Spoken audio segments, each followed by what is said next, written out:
Assalamualaikum warahmatullahi wabarakatuh Sobat Fadira.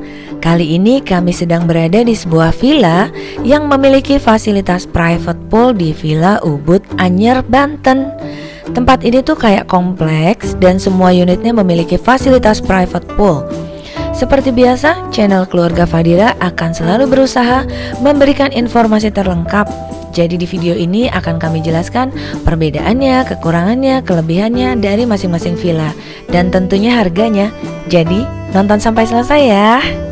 Jangan lupa subscribe, like, komen, dan share. Kalau dari arah Jakarta, posisi Villa Ubud Anyer itu ada di sebelah kiri jalan, persis setelah Hotel Marbella. Jadi dia nggak punya pantai, tapi di akhir video aku ada rekomendasi pantai yang bisa kamu datengin. Menginap di villa yang memiliki private pool di masa pandemi seperti ini, pilihan yang tepat rasanya. Dan waktu aku mau nginep di sini, cari kontak untuk penginapannya itu nggak ketemu, cari websitenya pun nggak ketemu. Ternyata kalau mau nginep di Villa Ubud Anyer itu, kamu bookingnya di travel online atau ke pemilik villanya, karena villanya udah banyak yang milik pribadi. Aku sendiri memilih untuk menginap di villa yang milik pribadi, karena baca-baca komen dari travel online dan YouTube orang lain, villa yang dipesan dari travel online itu standar banget. Tidak ada alat dapur, tidak ada alat kebersihan, bahkan katanya keset pun gak ada. Dan beberapa malah tidak diperbolehkan untuk masak.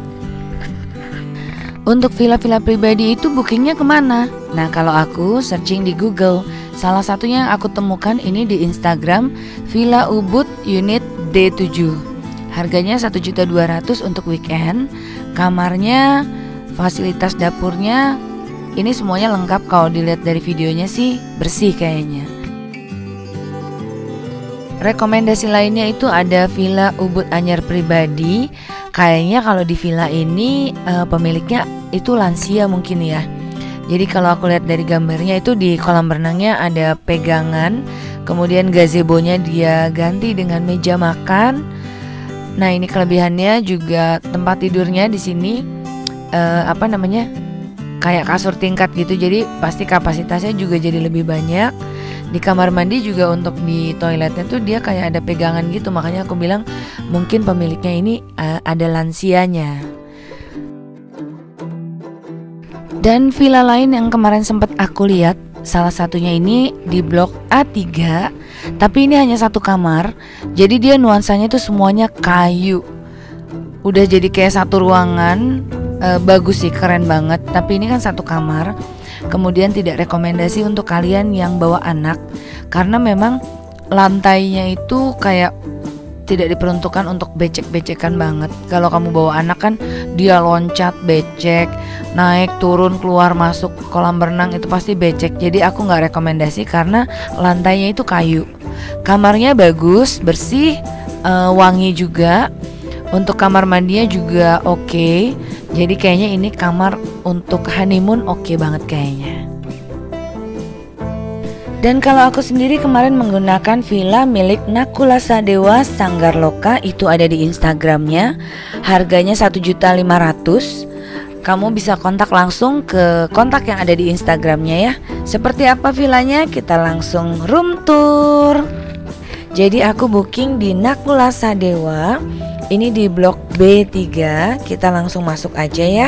Begitu buka pintu langsung disambut dengan kolam renang. Kolam renangnya itu tidak terlalu besar, juga tidak dalam. Jadi kalau untuk dewasa cetek banget, tapi bersih. Dan ini puas banget lah buat anak-anak mah oke banget. Villa yang aku tempatin ini terdiri dari 2 kamar. Ini satu, tengahnya kamar mandi, dan itu kamar yang kedua. Kemudian ada balai-balainya, itu lengkap dengan bantal-bantalnya. Berikutnya aku ambil video dari arah pintu masuk ya. Dari depannya kolam renang, kemudian di sebelah kirinya itu ada dapur. Dapurnya super duper lengkap. Bahkan mineral water galonnya itu kita ada ekstra. Jadi kalau misalnya habis, nah galonnya tuh masih ada satu lagi yang bisa kita pakai. Gasnya pun ada ekstranya. Jadi kalau lagi masak-masak nggak perlu khawatir gasnya habis. Itu semua adalah fasilitas. Rice cooker, kompor, Jangankan piring dan sendok garpu, penggorengan, panci itu semuanya tersedia. Bahkan ulekan aja di sini ada, pisau, talenan, ada deh pokoknya komplit semuanya. Tapi kalau untuk minyak itu nggak ada ya, jadi kalian mesti bawa sendiri. Kemudian di villa ini juga disediakan rak sepatu, jadi sendal dan sepatu nggak berantakan di mana-mana. Ada rak handuk juga, jadi nggak gantungin handuk di mana-mana. Lanjut kita masuk ke kamar yang pertama. Ini terdiri dari 2 kasur single, kemudian ada lemari, ada smart TV, ada wifi, dan waktu kita datang tuh AC-nya udah dinyalain. AC-nya tuh dingin banget, berfungsi dengan sangat baik. Sekarang kita lanjut lihat ke kamar berikutnya. Di kamar ini terdapat 1 kasur ukuran besar, ada meja, ada lemari, sama seperti di kamar sebelah. Tapi di kamar sebelah nggak ada meja ya. Jadi pemandangannya dari sini langsung melihat ke kolam berenang. Dan di sudut sana juga ada kursi, TV-nya smart TV sama wifi juga ada. Bahkan di TV-nya itu ada beberapa permainan, salah satunya itu Ludo. Aku tuh bener-bener baru tahu kalau ada permainan Ludo yang bisa dimainin di TV dan ngejalaninnya itu pakai remote TV. AC-nya juga oke banget, dingin, berfungsi dengan baik. Fasilitas berikutnya kita dapat handuk mandi karena kapasitasnya 4 orang, jadi kita dapat 4 handuk mandi. Kemudian di sebelahnya itu ada emergency lamp. Jadi kalau mati lampu mungkin ya kita ada lampu emergency. Dan yang keren banget di dalam lemari itu ada extra bed. Jadi kalau kamu nggak cukup tempat tidurnya, disediain extra bed. Kalau dari peraturannya, villa ini kapasitas maksimalnya itu boleh sampai 8 orang. Kalau lebih dari 8 orang kena 100.000 per orang, tapi maksimalnya 10 orang.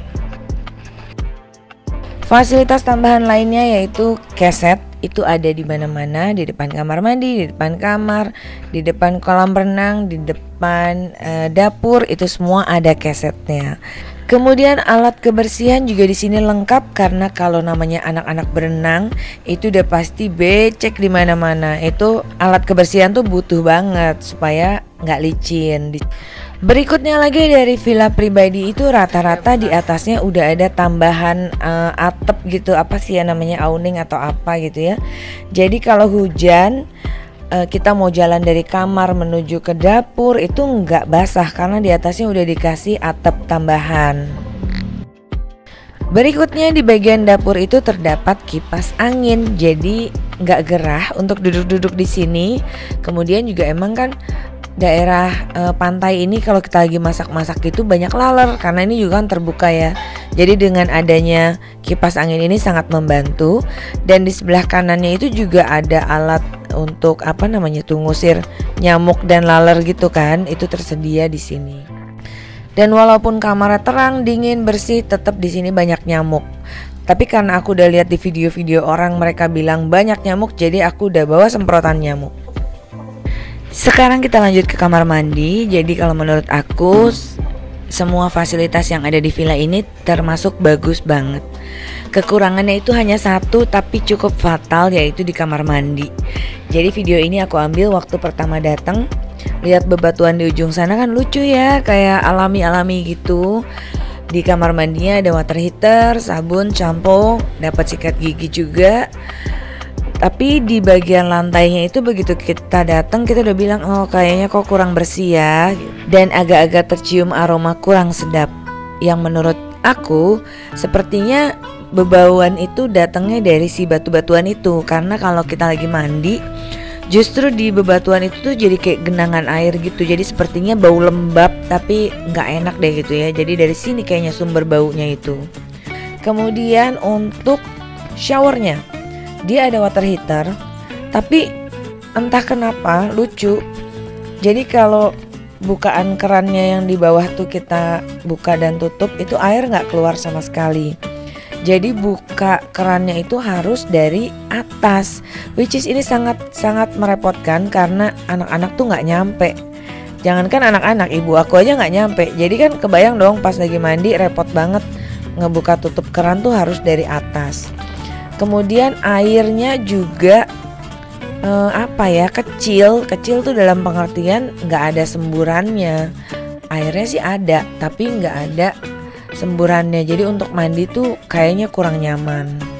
Padahal kalau kita coba air dari jet washernya WC itu semburannya kenceng.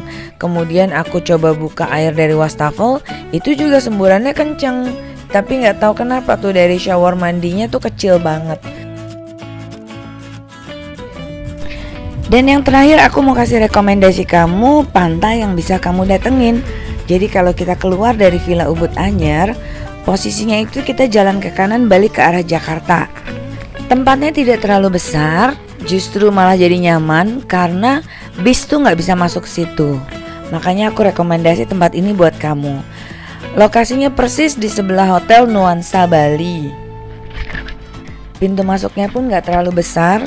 Di dalam tuh mungkin parkiran hanya cukup sekitar 15 atau 20 mobil. Dan ini kondisi aku datang pagi-pagi, masih sepi banget. Harganya itu 50.000 per mobil. Jadi tidak dihitung per orang ya, dia hitungannya per mobil. Itu harganya 50.000. Ini kita sudah sampai di parkirannya. Bangunan yang ada di kanan itu adalah kamar mandinya. Kamar mandinya bersih, walaupun tidak terlalu bagus tapi bersih. Tapi sayang aku nggak sempet ngambil kamar mandinya, tapi ya bersih kok kamar mandinya. Untuk pantainya sangat-sangat bisa digunakan untuk berenang. Di sana juga ada kayak saung-saung gitu, disewain satu saung tuh harganya 50.000. Ada jual mainan pasir juga harganya 40.000. Water sportnya juga lengkap. Untuk jet ski 200.000, untuk ATV itu dia tawarin ke aku 50.000. Mau sewa ban juga ada di sini, bahkan banana boat juga ada. Kami sempat main banana boat di sana dan request untuk nggak diceburin karena kasihan ibu aku nanti naiknya lagi susah. Jadi sekian dulu review tentang Villa Ubud Anyer dari kami. Silahkan kalian memilih villa sesuai kebutuhan kalian. Selamat merancang liburan kalian. Semoga liburan kalian menyenangkan. Sampai jumpa di video berikutnya.